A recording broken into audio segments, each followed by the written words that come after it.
Step 1. Click e-money. Step 2. Click GCash. Step 3. Click GCash Cash-in. Step 4. Type your GCash number.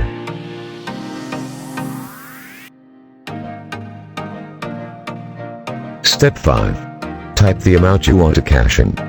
Step 6. Next. Step 7. Click Next 2 times. Step 8. Get the receipt.